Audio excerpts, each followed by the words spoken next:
Avant de commencer, n'hésitez pas à rentrer les différents codes. Vous verrez, les devs nous ont mis vraiment bien. Vous trouverez la liste des codes dans la description ou en commentaire si j'ai oublié. Bonjour à tous. Après plus d'une semaine d'absence, on se retrouve enfin. Et cette fois, je vais vous résumer les plus d'une heure de live que je me suis tapé en coréen, sans traduction anglaise, juste moi et mon analyse. Déjà, le live a commencé avec un petit rappel de tous les personnages SSR+, et EX sortis depuis le dernier anniversaire. Voilà, c'était un petit peu le moment nostalgie, histoire de se rappeler des bons personnages, que oh tiens, ça fait tel moment, oh tiens, j'ai vieilli, nanana. Mais c'était surtout le moment de se rappeler des personnages bien honteux, bien flopesques, bien nuls à chier dès leur sortie, et ça, c'est toujours un vrai régal. Ensuite, on a eu le droit à une magnifique analyse de ma part. En tout cas, on peut voir qu'ils viennent au taf en claquette. Hein. Voilà. Très belle analyse de ma part, j'espère que vous avez kiffé. Bah les gars, à défaut de comprendre ce qu'ils disent, au moins j'essaye d'analyser des trucs que je vois, tu vois, je tente des trucs. Ensuite, on a eu le droit à un classement basé sur le nombre de joueurs ayant maxé la révolution d'un personnage. En gros, plus un personnage va être haut dans le classement, plus il y a de joueurs qui ont maxé sa révolution. Bon, je vois ce classement à l'écran, même si honnêtement je trouve que c'est un peu bullshit, étant donné que White, qui est arrivé premier, bah c'est normal, le jeu te le donne, enfin il te donne White max offert à tous les nouveaux joueurs, donc forcément White est boosté comparé aux autres personnages. Et bien sûr, ce classement n'est absolument pas un classement méta des meilleurs personnages. De toute façon, je ferai une nouvelle tier list quand on aura les prochains personnages, histoire de mettre tout le monde au clair. Après cela, bon, ils ont parlé des événements en cours, sûrement pour avoir la feedback des gars dans le chat. Mais bon, quand tu comprends pas et que tu parles encore moins le coréen, bon, je vous avance parce que c'était super long, mais au moins, juste après ça, on a eu le premier visuel du nouveau skin de Tromere. Bon, perso, je suis un peu déçu parce qu'on a toujours ce côté obèse avec le manteau, genre on a l'impression que Tromere il est pas très à l'aise dedans, mais c'est un skin qui est gratuit, qui est offert, donc on laisse couler, on le prend et on se tait, voilà, ça fait toujours plaisir.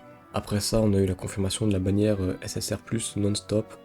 Bon, je rentre pas dans les détails du fonctionnement de la bannière, je ferai sûrement une vidéo pour savoir qui focus. Mais en gros, retenez que c'est quasiment un SR+, max qui va être offert. Bref, on en reparlera dans une prochaine vidéo, vous inquiétez pas. Puis juste après, on a eu l'événement Pocket, avec, vous savez, les cartes qu'il faut collectionner, ça, mais on s'en fout. Voilà, je vous le dis, cet événement, il sert à rien, voilà. Ce qui nous intéresse vraiment, ça va être le roster. Et comme vous pouvez le voir à l'écran, on a Hugo, qui, selon moi, est le meilleur SSR+, du jeu. Voilà, vous en faites ce que vous voulez de cette info, mais sinon le reste de la bannière ça vole pas très haut, à la limite on a Jade ou Evankel, mais vraiment ce qu'il va falloir focus ça va être Hugo, Hugo vous me la prenez et vous la mettez max, voilà c'est tout. Ensuite on nous a présenté un ticket qui sera normalement offert si j'ai bien compris, et en gros il vous donne de quoi max la révolution d'un personnage sans les pierres violettes, donc juste les pierres vertes et orange ou rouge, enfin révolution quoi. Enfin bon, c'est offert, on prend sans rechigner. Et au pire, on découvrira vraiment quand on aura vraiment une traduction au moins en anglais. Parce que là, je vous avoue que le coréen, c'était un peu difficile. Bon, avec ça, on a eu le droit à la présentation de l'event à points. Bon, je rentre pas dans les détails, c'est comme d'habitude, hein, vous faites les niveaux, vous recrutez des points pour... Enfin, vous avez 3 trucs différents, vous récupérez dans la boutique. Bref, ça vous connaissez. D'ailleurs, on peut noter la présence du rec, encore une fois. Peut-être c'est un indice pour la suite, bon, j'en dis pas plus. Sinon, c'est vraiment du grand classique. A noter d'ailleurs qu'on aura une Ayura offerte si vous finissez toutes les missions d'événements. Mais bon, je vous avoue que si vous avez eu votre brevet, vous devrez réussir les missions tranquillement. Puis on a un nouvel event de vrai ou faux. Bon, encore une fois, vrai, vous prenez les bonnes réponses, bref, c'est vraiment du grand classique. Et avec ça, on a eu des nouvelles bannières pour la customisation du profil. Bon, on va pas rester là-dessus longtemps, vous avez les images, vous contemplez. Et puis on passe à la suite. Ensuite est arrivé le plus grand moment du live, mais plutôt que de tout vous raconter, je vous laisse découvrir le moment par vous-même. Putain, c'est bien long quand même. Hein. Oh, waouh. Et bah, ils ont mis tout le paquet là, vraiment. Aucun raclo, que des nanas, ils s'en battent les couilles. Et ils veulent juste me vendre là. Bravo, bravo, non mais faut applaudir. Ils en ont plus rien à foutre, c'est bon. Oh, l'image de salopard. Et en plus, ils mettent bien pause, hein, ils en ont rien à battre. Bah vas-y, hein, ils nous font profiter, je fais profiter moi aussi, hein, c'est de la rediff. Mais qu'est-ce qui est devenu ce jeu? Genre en mode là, Siu, il a signé, et son jeu ça devient ça, enfin genre ses personnages ça devient ça, bref. Et en plus il parle, hein. Franchement, là, s'il y a bien un moment où j'aimerais traduire vraiment, c'est maintenant. Genre, qu'est-ce qu'ils sont en train de dire là? Genre vraiment, qu'est-ce qu'ils peuvent bien dire en mode oui, alors on a pro des nouveaux skins, non mais qu'est-ce qu'ils vont dire là? Et qu'est-ce qu'il va me dire? Franchement, après ce passage, c'est vraiment devenu n'importe quoi. On a eu un enchaînement avec un TikTok bizarre, une gamme chauve, un combat de cons. Non mais regardez-moi ça. Ils ont mis ils ont mis l'un des meilleurs DPS multiples du jeu contre trois supports.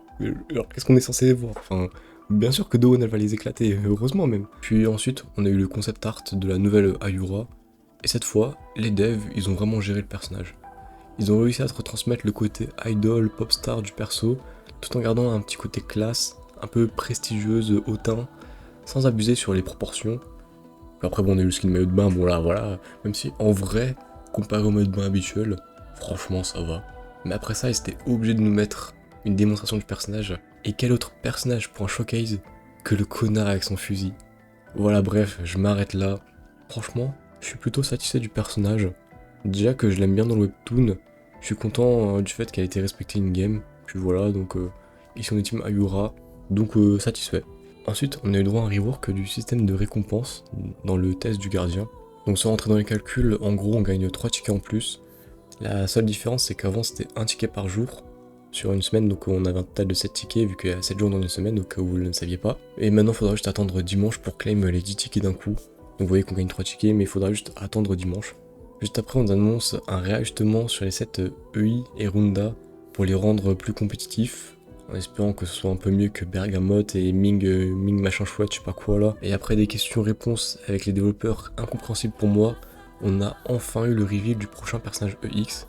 Alors juste avant de voir le reveal, vous avez demandé en post, selon vous, qui serait le prochain personnage EX, et on peut voir qu'une grande majorité est partie sur Urek, qui était un petit peu le favori, donc en gros mes abonnés c'est un peu des froussards.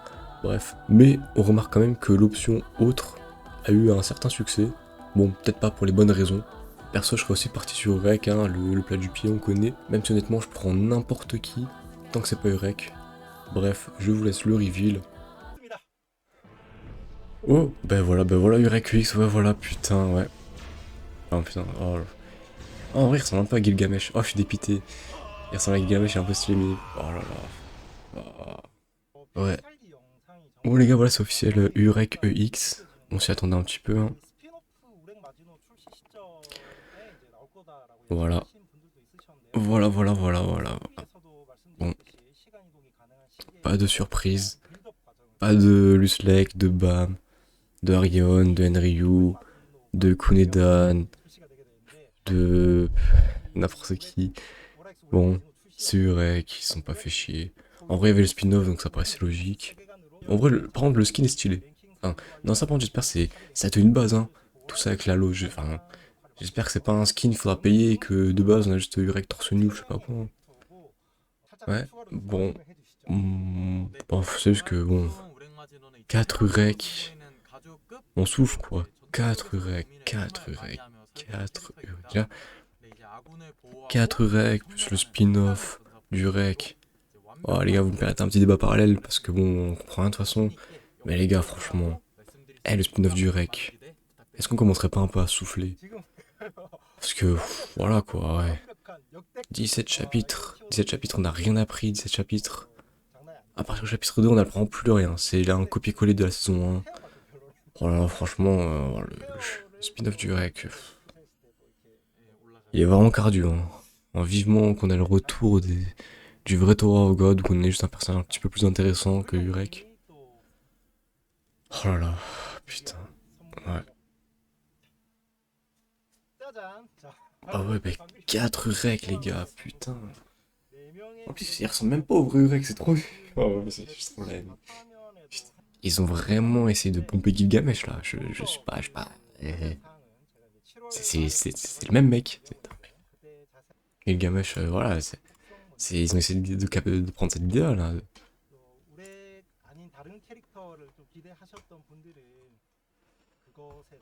Putain, en plus, ça me rappelle que. Je crois que Gilgamesh. Ah non, y a pas un partenariat avec. Euh, comment ça s'appelle? Honkai Star Rail? Chasseur.